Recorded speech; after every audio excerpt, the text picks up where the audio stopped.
Welcome back to part 3 of TCR Trading Up, and today I'm on my way to pick up the next car that we need to renovate, flip and sell on for a profit. Which means I have a question to answer, which I left you on last time.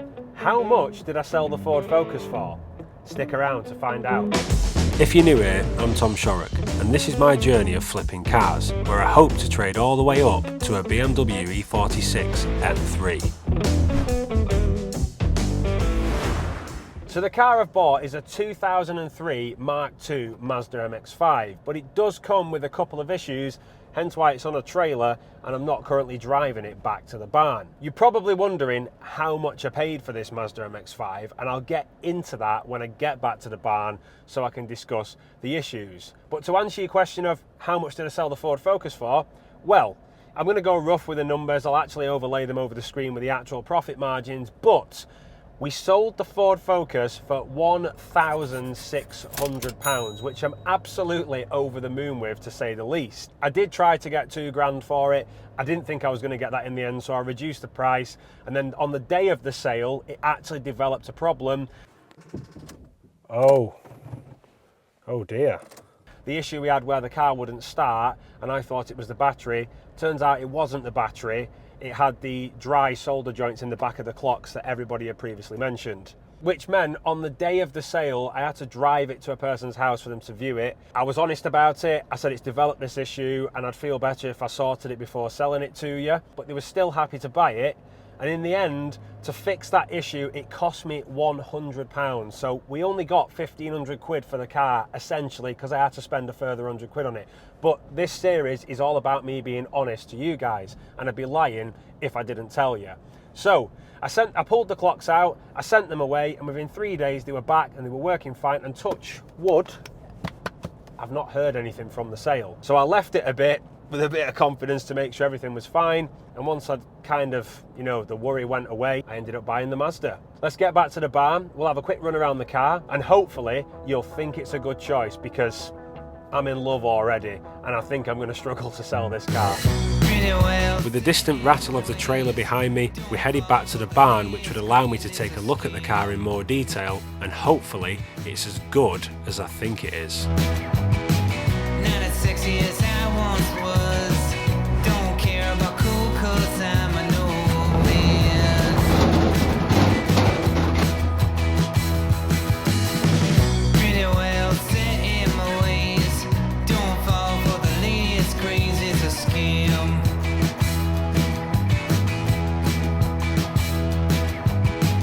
Not as sexy as I once was. Don't care about cool, 'cause I'm an old. And here it is, my 2003 Mk2 MAZDA MX5 in cyan green, or cayenne green, whatever the correct way is to say that.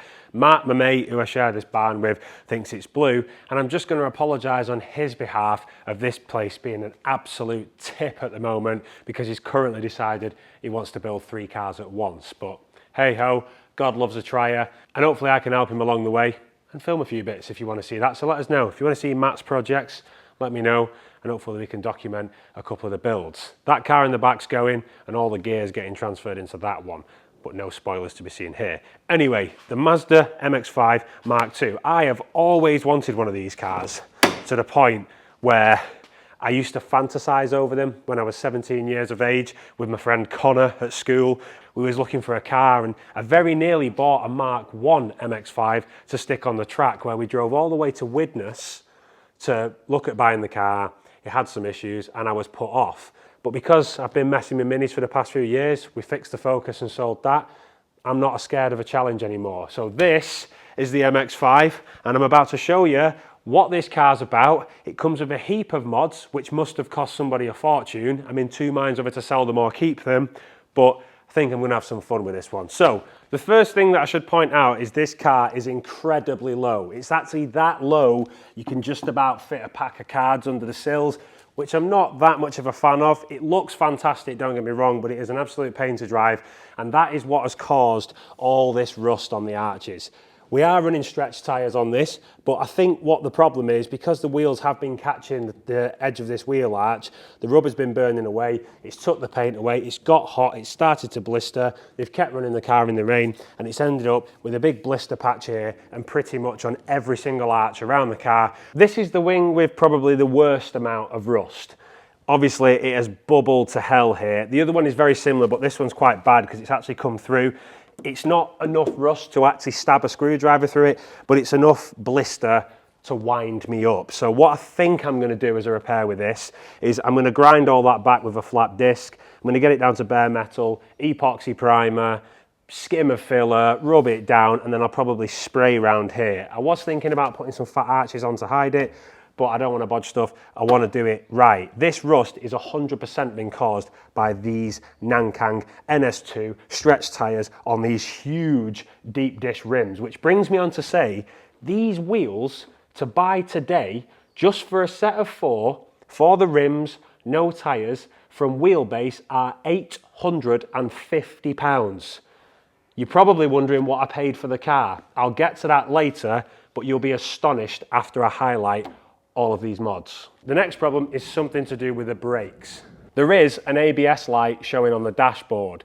We did plug it in when we went to view this car and pick it up, and it did indicate that it was an ABS sensor, so I'm not really worried about fixing that, but I also don't want to jinx it by just assuming it's something or nothing. If we replace the sensor, hopefully it will go away.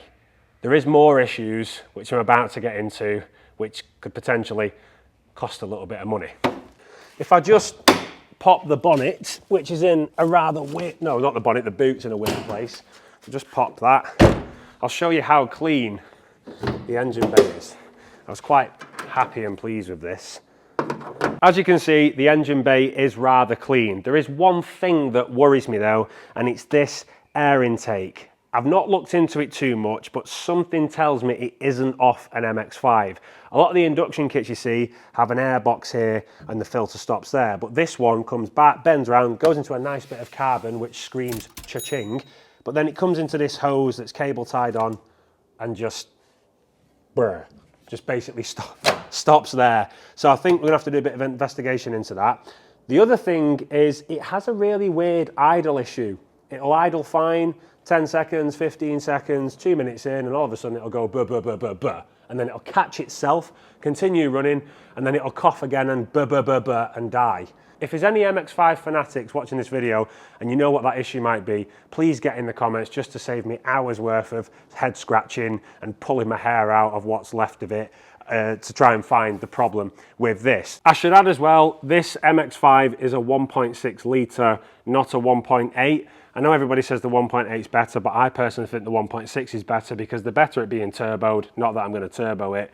And I don't know, I just think they rev quicker and pick up quicker, but it does have an LSD, which I can't tell you how I found out, but all I'm going to say is it involved a roundabout, some person that decided to be an ASBO that wasn't me. Moving on to the chassis legs, there is a little bit of surface corrosion, nothing major, nothing that a flat disc won't sort out with a bit of epoxy primer and paint, just where the bolts have gone through. And all in all, it is quite a solid car, which brings me on to talk about the sills, because this is another prime place for these cars to rust. Now, the sills. These are not metal. They're fiberglass. They've been bonded on, and I believe the rust has been repaired underneath, because I've got a receipt where somebody 4 years ago spent £2,500 having these sills put on and all the rust welded underneath. Do I want to take them off and check that? Yes, I 100% do. Do I want to get that involved with this car? No, I 100% don't. The aim of this game is to tart it up, make a profit, move on, and then hopefully end up with a BMW E46 M3, which I think is going to be quite difficult because I'm already becoming attached to this car. So the sills, in my eyes, have been repaired, and one other little cheeky mod is these little Wish fake carbon wing mirror, wings, flicks, whatever you want to call them. There's a fantastic modification inside, and if it's real, I could sell it for a large sum of money, which will help me claw back my initial purchase on this car. Now I know you're probably thinking 800 quid wheels, 2.5 grand on the sills, bits and bats on it. What did I pay for this car? I'll get into that because you're either going to be shocked at how expensive it is or you're probably shocked at how cheap it is. But I'll keep you guessing. I'm really excited to show you this mod because it means I get to do this, something I've always wanted to do with an MX5. There's two little levers in here, and what you do, we have the facility of drop top, baby. Look at that. Open air to enjoy the sun. So the mod I'm on about is this Vertex steering wheel. I had no idea what this was. I think it's absolutely hideous, don't get me wrong, but after a bit of Googling on the website Driftworks, if this is genuine and real, it's worth £450. It's a Japanese drifting steering wheel, and there's not really any indication to tell me that it's fake, albeit I've not had it off, but if that's real, it will certainly be getting sold, allowing me to claw some money back. Obviously the interior of this car is in fantastic working order as well. The seats haven't got any rash apart from one tiny little split down here, which I'm not going to fix. Gear change is absolutely lovely. We've got a Pioneer touchscreen head unit in here and also an amp behind that seat. This is what I'm saying about this car. The mods don't end there, and one of the best mods is underneath, and I think you want to hear it. You absolutely have to listen to this.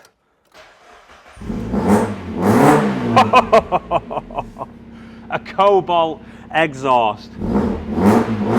You heard the rasp. Check this out. We have a Cobalt catback system on this car with a nice big spout, but does it pass the fist test? Nearly. I'll live with that. It's enough. It sounds awesome. Saved me doing the job because that's one thing that I wanted to put on this car.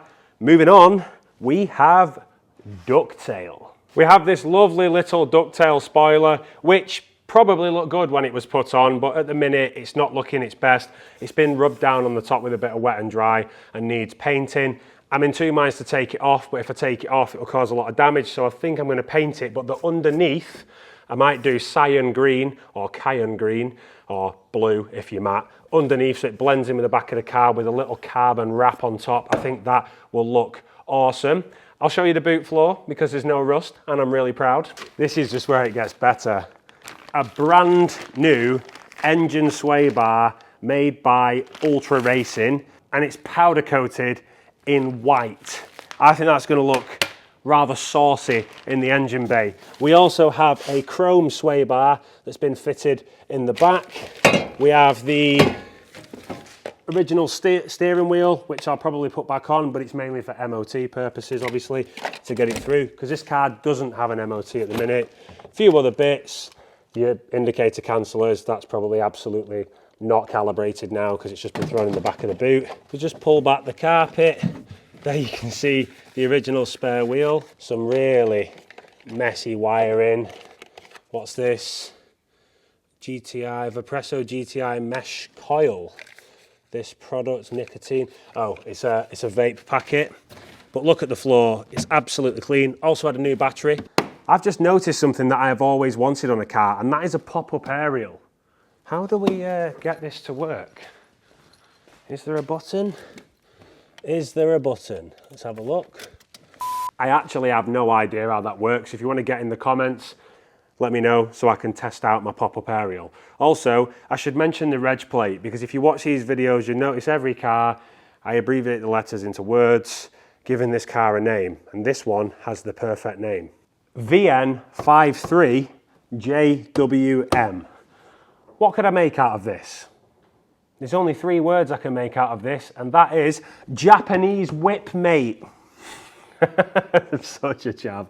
You're probably also wondering how this car has ended up with this really fat, wide, sick, cool, I've lost words that I can describe it as, but this fat, wide stance. And that is because this car is fitted with teen or tine coilovers, which were £650. You can see the mods are still adding up on this car, and we're not done yet. I should also add, especially in today's climate, that this car came with a very, very valuable half tank of fuel. Another issue is tyres. Now, because the tyres are cambered at the back and they're towed in at the front, there is uneven wear on the inside of the tread, meaning that the tyres on the back of this are down to the wires. But I'm not going to go into that because I can't, because the YouTube police will be onto me. The roof is rip and leak free. I think it has been replaced at some point in his life. The one thing that I don't really like about it is it's yellow on the inside, it's black on the outside, but I think a tin of spray paint should sort that. But I cannot complain at all with the condition of the roof. I don't actually know what this thing is, whether it's a parcel shelf or what. Someone wants to get in the comments, let me know. Sound system, amp, you name it, it's got it. I do think this car is lacking though some tan brown leather seats, and if I can find some cheap, they will definitely be going in here just to give it that bit of jazz. Mileage, we never discuss mileage. On this car, on the clock, there is 91,404 miles. There is some service history that comes with the car, but there is one thing to prove that mileage, and that is the MOT history, which I absolutely perved over before buying this car, just to see if everything stacked up. And I can honestly say there was nothing alarming on there with the fails. An issue I forgot to mention is the handbrake does absolutely nothing. The handbrake's on now, and the car is moving backwards and forwards, so that needs addressing to get it through an MOT. But other than that, it is a pretty tidy, well-maintained car. It's also had a new clutch costing 400 quid, which I think is probably a standard clutch at that price. It's had a cam belt, and I only found all this out after buying the car, which brings me to say, how much was it? Before I let you know, do me a favour and drop your guess in the comments before I announce the number, because I want to see what you really think it's worth, because I think I got it for an absolute bargain. So I bought it off Facebook Marketplace. It was first advertised for £2,800, which I thought was a bit expensive, especially with the rust. Anyway, I watched it, I was talking to other people about different cars. There was a guy I was speaking to about a BMW Z3, an E46 drop top. The list goes on. But anyway, this guy came back, and by the time he came back, he dropped the price to £1,700. And I was like, it's still doable, but I didn't have enough money in the pot from the sale of the Ford Focus. We bought that for 200 quid, spent roughly 300 on it, and then we sold it for 1,600, and then I had to spend 100 quid sorting the clocks out, meaning there was £1,000 profit, leaving me to buy a car. But total investment, there was actually 1,500 quid to spend, because that's what we put into the car. So I couldn't afford it at 1,700. Anyway, we got talking. I asked if I could come and see it. We drove down to Middlewich with an empty trailer, thinking it'd put a bit of pressure on the guy. Went to look at it, couldn't really find much fault with it. I did say to him, the wings, if I do take them off, I'm at £140 a side plus paint and all that, I could be into £1,000 for replacing them. Is there any wiggle room in the price? And he said no, but make me an offer. So I said, well, there is wiggle room. So I said, I'll give you £800 for it. And he said no. He said the lowest he will go is £1,100. And I was still like, I'm here for a bargain, as well as a Mk2 MX5. So we took it for a drive. Matt took it for a drive, and he was like, mate, you have to buy this car. You cannot let it go at this price. So I said, will you take 900 for it? He said, no, £1,100, don't insult me. I'm not going any lower. So I walked away. I walked away and said, let me have a think about it, and I will let you know if I can make this work. But I am more than prepared to go back with an empty trailer. I wasn't. I was just giving him lip service to hopefully reiterate that I wanted a bargain.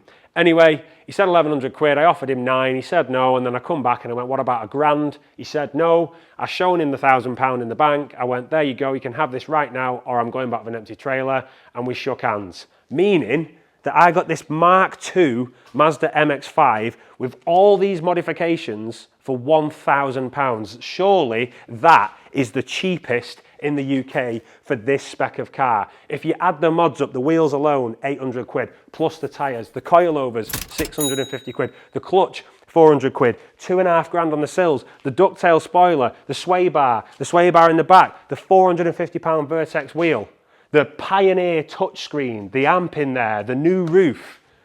What a bargain. There is, however, a slight issue.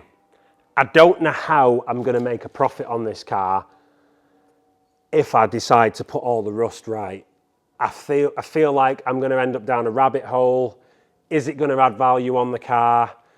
Or do I just tidy it up a bit and sort the ABS out and stick an MOT on it? Because surely that would add value. It is going to be quite a difficult task. I am worried where this is going to go. I am over the moon that I've got an MX5. I do want to enjoy it for a bit. There is talks that I might be doing a hefty road trip in this car if we get it on the road, and the odd track day, because I've never really enjoyed small car rear wheel drive madness. And that is what this little thing is. Which brings me on to say, you'll have to join me in the next episode to find out where we're up to with the MX5 and how much it's going to cost to put all this scabbiness right. Make sure you do everything in style, and I will see you in the next one.